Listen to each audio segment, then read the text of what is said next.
it used to be that when people would talk about fascism, they're always talking about the right. Fascism became a weaponized word, synonymous with Donald Trump and the right, or libertarianism, when in fact that's a complete falsehood. As defined by Benito Mussolini, fascism is synonymous with corporatism, which is synonymous with, here's that phrase that we hear again and again, public-private partnerships, right? The thesis is that these large corporations are better suited to run the world than these very messy, decentralized democracies, if you want to call them democracies, these independent nation states. And my underlying hypothesis of what's really driving globalism, because it's all being promoted by these, corporatist non-governmental organizations, with the WEF purporting to be setting itself up to be the new world governance organization, right? They're not shy about that.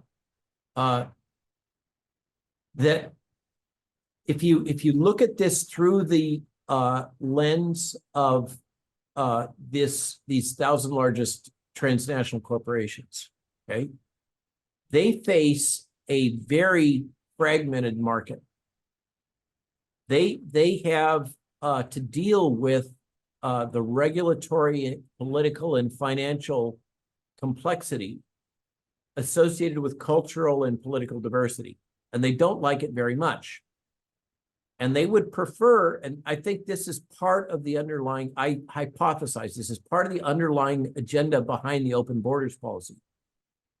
They really want, they explicitly say they want to have a harmonized human race. They want one culture and one genetic profile, because that facilitates all kinds of things.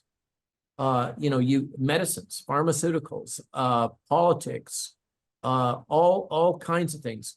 I think that what's really driving a lot of this is that from a, one of these mega corporations' point of view, dealing with all this independent, diverse riffraff is what they call friction.